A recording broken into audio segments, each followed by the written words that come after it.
Evening all. Right, here we go with a special report. This is actually going to be a two-part revelation for you. The first one is we're going to look at this. This is an article The Guardian online put up, which really did savage CCP. So we're going to talk about this to begin with, but this then leads on to a bit of a shocking revelation in just a moment, so stay tuned. Anyway, let's talk about this article. I'll post a link in the description. I highly recommend you go read it.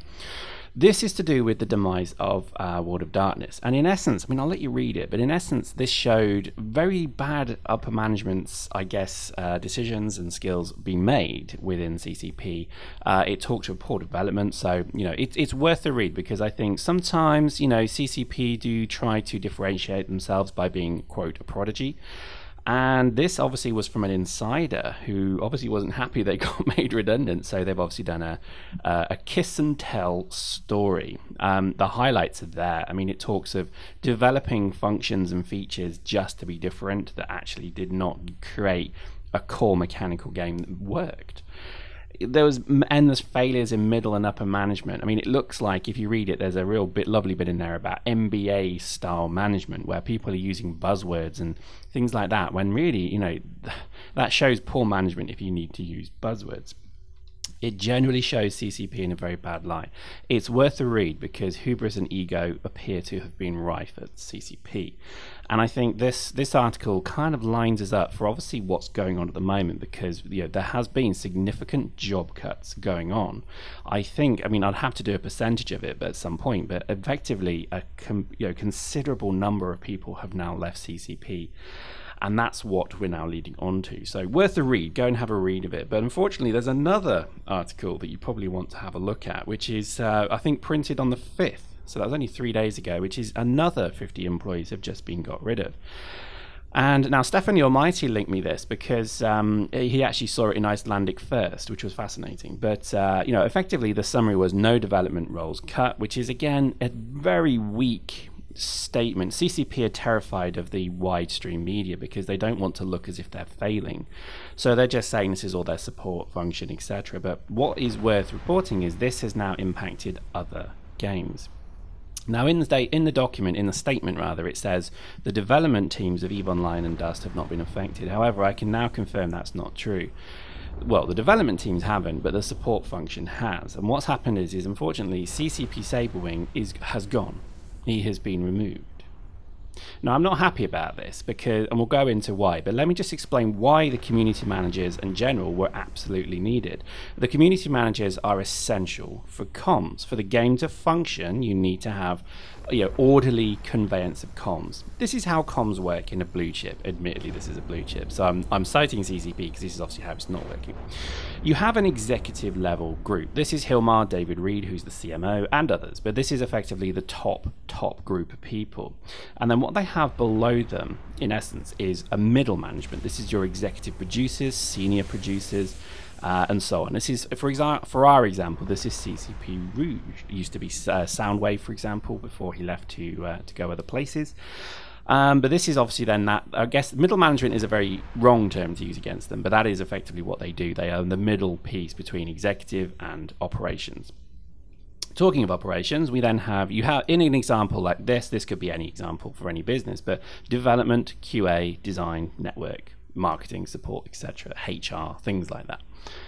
And what's worth noting is that actually for CCP, the development team is probably their primary one. That is actually where their value add is created. That's where their money generation and their content creation and the money is created through development team. Everything else kind of supports that, obviously design as well, but I use development as that. Then we have some, you know, in the red bar at the bottom, we have the Joe Schmoes, that's us. We have the customer. So this is effectively the customer base, all of us who play this game, who buy CCP service and products, that's us. Now we're right at the bottom of this, and it's not a hierarchy, but we are right at the bottom. And this is where the community managers come in, because effectively a community for Dust is probably 100,000 players. For EVE, it's 600,000 players, potentially. How many double accounts are there, I don't know, but that's another story. But the role they do is essential, because the community manager is the barrier between the customer and the operational delivery. You could almost say, you know, this is the service delivery function in blue, and the green function is the one that filters and feeds back customer opinion, dissatisfaction, disharmony, ideas, requests, content, whatever it may be. And in essence, this is almost your kind of your customer service team. Okay. Now, unfortunately, I'm going to reference my MBA here, I'm afraid, because I can reference a very big Fortune 100 company that make cars, by the way. They decided one day that they no longer needed a customer service department. They would just give the email and the phone number of the relevant department, so engine, gearbox, you know, interior, experience, etc., on the website. That lasted 2 days, and these people got spammed with millions of emails and complaints and you name it. So, you know, in essence, the community piece is the customer service piece, which is incredibly important, because they do that. They filter shit and valuable ideas, and they take them all, and they give each one credence. This is important because if you raise a complaint or if you're not happy, you want to know that you have been heard and you have been acknowledged. Even if you're saying, oh, I got shot by a shotgun because I'm terrible. And there's not a lot they can do about that, but what they can do is acknowledge it and say, okay, we hear you. And that, in most cases, nullifies the anger of a community, of a person complaining. If somebody's got a good idea and they feel that the company has no interest in listening to them, they also will be dissatisfied. It's a way of keeping current customers happy. It's an incredibly important role. I mean, I hate to do this, but I work in blue chip. I work for a Fortune 100 company, and I'm relatively senior in that. And I see these kind of things happen all the time in our customers. And what we generally find is that people just do not understand communications. They don't understand how businesses work, and they think that you can just go it alone without this requirement.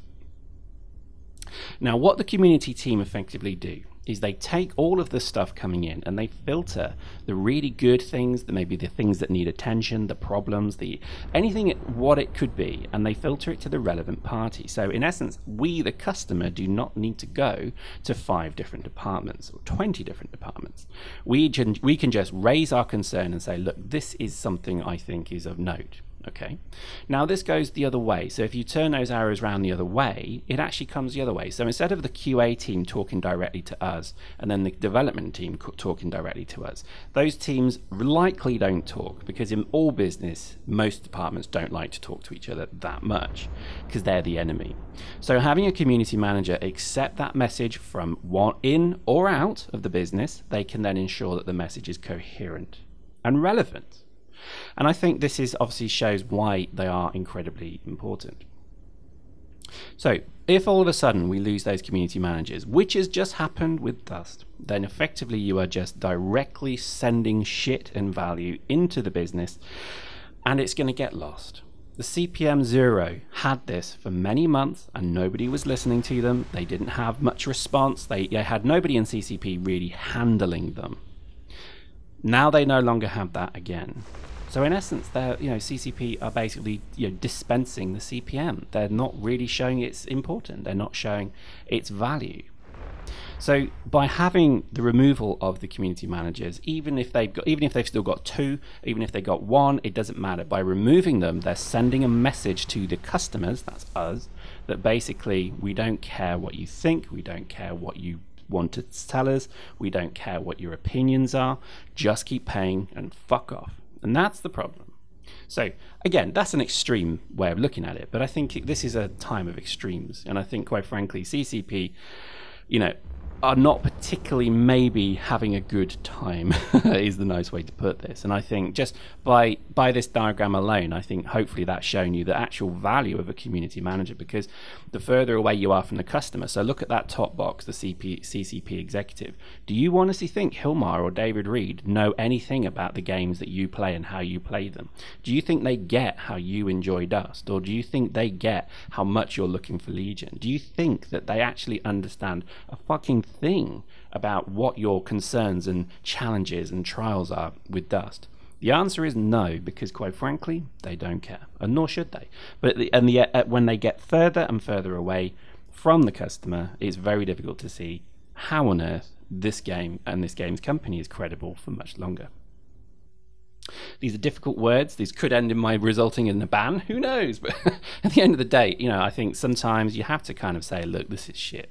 And quite frankly, CCP are just, they're running a bit ragged, and they're just running roughshod over, I think, the way that corporate etiquette should be.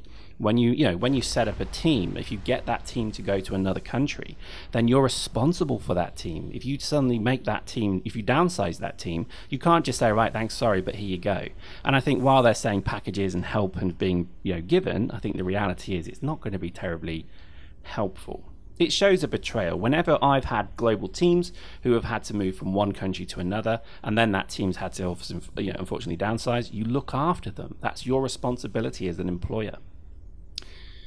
So here we go. What conclusions can we draw from this? Well, these are my conclusions. They're not actual conclusions. You know, they're actually just my thoughts and opinions. And I'm afraid I am right back to where I was previously, which is CCP have thrown the Dust 514's community under a bus by devaluing it as not worthy of comment. And that's effectively a relatively, you know, strong statement, but it's true.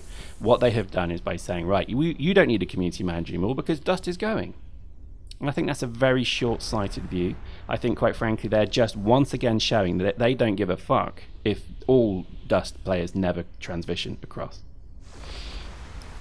Number two, CCP are retreating from the CPM and the CSM being a credible project by removing a focal point role. And while they will likely continue because this is a marketing ploy, this is something that I'm sure they love to release to the gaming press, that the CPM and the CSM are incredibly valuable. Hey, look, we have a summit with the players. The players make their own democratically, you know, accountable group. The thing is, democracy only works when actually it's being taken seriously. If you look at all the banana republics of the world, how the Syrian elections have just happened, how much do you think that people really believe that that was an open and valuable election where their representatives will be listened to by President Assad, who, I'm quite happy to say, won, for fuck's sake? This hopefully shows in a metaphoric way that, quite frankly, that whole concept is once again really at risk of being just seen as an absolute uncredible service. CCP as a business are scared of the media's reaction to letting developers go, because obviously that's where your money is. So if all of a sudden you're letting developers go, that looks terrible. Now obviously they've let some go, I guess, through World of Darkness, but this further, again, there have been further cuts. They've not done it in all one go, which is probably what I would have recommended they do.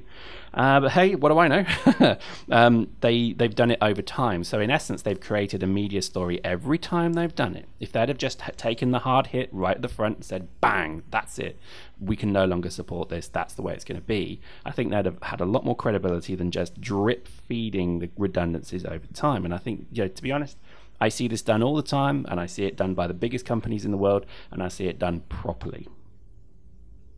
I think focusing on the easier targets, I mean no disrespect with that, but I think focusing on the easier targets is the wrong thing to do. I think that actually was perhaps the one thing you needed right now, is when you release this kind of knowledge and then the community backlash is of what you're hearing now. This is my opinion as a customer to CCP's work, and quite frankly, you know, I think it's a shocking pile of shit. Saberwing was an incredibly good community manager, one of the best I think I've ever seen in any game, because he really did listen to you. And this is a funny, you know, I'm not kind of I guess I'm kind of talking after the horse has bolted, but I'm not going to, you know, kind of forgive that CCP have actually got rid of somebody very good, because he was an incredibly good boon for this game. He installed within the community a calming influence. When you saw him in a channel, when you saw him respond to your forum posts, or when he spoke to you, you realized you were being taken seriously. With his removal, then effectively we are not being taken seriously once more. So again, I kind of have to ask myself, what on earth are CCP doing here? So what now for CCP? I think it's pretty fair to say that, in my opinion, they have potentially lost their prodigy status. That was after their article in the New Yorker, or was it the New York Times? I forget. But it was effectively that created a buzz within the business that CCP, while certainly, you know, the underdog with its peers, was actually being seen as the rising star. You know, now I think that's pretty much gone. World of Darkness and Dust are effectively being terminated, or rather have been terminated or closing. and there's no green light for Legion yet. So this is obviously even further damage to that whole project. How on earth can you have Legion without really the requirement to understand what the community wish or wants? These are questions that I think is fair to ask. I mean, again, I may get in quite a bit of trouble for saying this, but I also don't care, because quite frankly, I played EVE for what, 11 years, 10 years, something like that. And I think after a while, you do think to yourself, well, I've earned my voice here. I've earned the right to comment if I think something is shit. And I think with this case, exactly, you know, look at all the videos I've done for Dust. Look at all the support I've given it for no money whatsoever. I've just done it because I liked the game. And then to hear that they're doing this kind of stuff is unforgivable. And I'm pretty gutted, because Saberwing was the one calming influence for me. He was, you remember the rage times, surely, don't you?